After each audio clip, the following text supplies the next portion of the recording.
dia pesawatnya dari arah Mill menuju ke Graveyard. Dimana kalau kita di sini sedikit menarik, pilotnya nggak adil banget, banyak banget di sisi atasnya tuh tipis banget. Kalau kita lihat Onyx-nya, bakalan kita main critical. Wow, ini makanan buat Indonesia harusnya. Bisa lah ya Onyx. Ini yang gue bilang menariknya juga si critical itu kalau misalnya di game pertama Liga Nasionalnya itu memang sempat turun di posisi arah Captain dari Tayo dan Launya udah mulai regroup di sana. Kayaknya seorang Iconic berusaha melakukan back off dulu atau mungkin dia kabur ya. Untuk mengamankan placement. Kalau kita di sini dari Jarsnya udah kepantau satu, harusnya coba di spray down menggunakan Scar-nya di sana. Nice Jars. Damage yang cukup sakit. Kira maksa dua orang langsung ke back off dan dalam. Nah ini EXP nih yang tadi memang lagi head on terhadap auto knock dan sempat dimenangin oleh auto knock, which is good buat Indonesia ya, karena PR Indonesia adalah membuat EXP runtuh. Tapi ternyata EXP masih bisa memberikan sebuah perlawanan yang signifikan. Dimana dia menggunakan plasma gerakannya. Di sini bisanya terkena down, Jarsnya melakukan spray down ke arah Iconic di sana. Apakah masih bisa di rev? Oh, dari Tayonya juga terlockdown di sini. Hati-hati, tersisa Lau dan juga seorang Indonesia masih bisa harusnya. Apakah? Yap, masih coba di revive dulu, gak mau terlalu terburu-buru dari Lau dan kawan-kawan. Kita harap di sini Indonesia bisa, dan akhirnya di sini critical elite-nya harus ditusunkan oleh Onyx Olympus. Yang memang lagi di standing keseluruhan ada di posisi kedua, langsung masih bisa secure placement dengan satu orangnya di posisi tower tadi gitu. Waduh. Betul. Dan kalau kita lihat di sini di kawasan ini, kalau orang Indo ini bilang Baby Argon versus Burst the Sky. Ini kalau orang Indo bilang ini apa? Batu aura.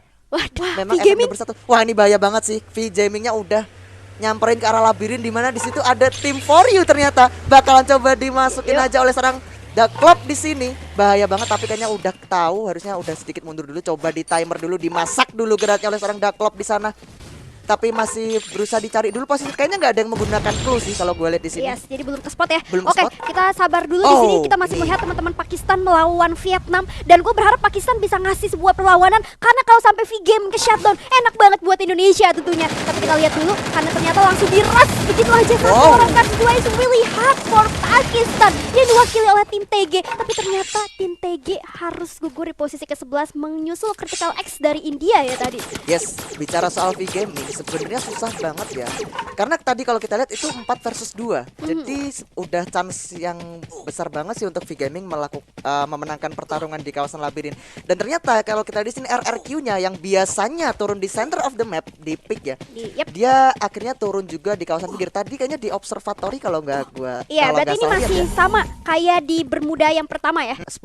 Vision dari arah pick juga bisa, dari arah Pochinok bisa. Cuman yang jadi masalah adalah di sini tempatnya terlalu open. Yes, mungkin yang so far masih cukup paling enak juga di sini KOG ya, karena KOG masih dapat satu kompon kuat, dan di sini Burst the Sky seenggaknya advantage mereka dalam mereka bisa dapat posisi di atas ataupun di posisi lower ground. Nah ini Baby Argon juga sebenarnya masih enak. Ini adalah tempat yang kita tahu rumah lantai 2 yang cukup kuat untuk defense dan susah banget buat matahin peperangannya let's say dari rumah lantai satunya. Jadi Baby Argon juga so far masih cukup enak, dan masih enak juga buat teman-teman dari KOG sih, terutama yang sebenarnya dapat banget rumah labirin yang masih tengah-tengah dari zona itu sendiri gitu. Dan di sana sampai nunggu next zone-nya. Dan di sini tadi menariknya XTZ masih bisa pembagian spread out dua-dua, di satu di rumah kecil, satunya lagi di rumah letter L. So far masih cukup enak-enak aja, dan Olympus lebih memilih sedikit menahan zona nextnya di arah Pochinok.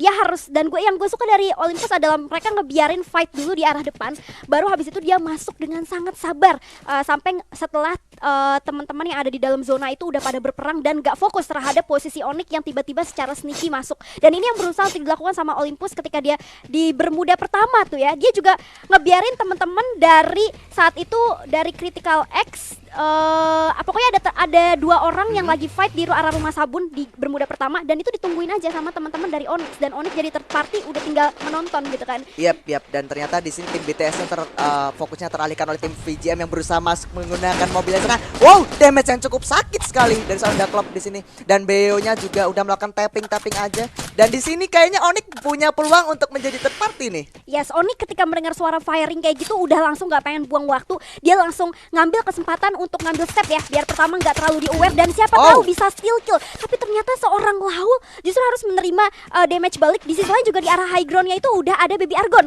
kali ini. Baby Argonya udah nungguin Onyx juga. Ini bakalan susah banget sih sebenarnya untuk Onyx, Et. kecuali dari Onyxnya bisa menunggu momen di mana bisa, XTZ ya. ini bisa karena si Baby Argon ini dia lagi fight sama si XTZ sama si India ini. Betul. Dan menariknya Olympus harusnya masih bisa jadi third party, tapi ternyata Baby Argon perwakilan dari Malaysia nggak bisa dibiarin begitu aja karena dia sudah aware sama kedatangan teman-teman Onyx Olympus. Yap, ini bakalan sedikit susah banget untuk tim Onyx dan kawan-kawan, di mana LGDS harus puas di posisi ke-10 juga. Ini udah zona ke-4 mau ke-5. Oh, Wizanya ter-knockdown begitu saja di kalau kita lihat. Dan Jarce berhasil berhasil 1 point kill, tapi Jarce harus dibalikin ke knockdown juga. Tersisa Tayo dan juga Lau di sini. Apakah masih bisa masuk ke dalam zona? Ini bakalan susah banget. Tersisa Tayo seorang diri, bakalan menjadi the last standing man. Oke, dari Tayonya nggak mau terlalu terburu-buru juga. Dia masih coba holding, menunggu momen yang tepat untuk masuk ke dalam zona. Karena hati-hati Tayo.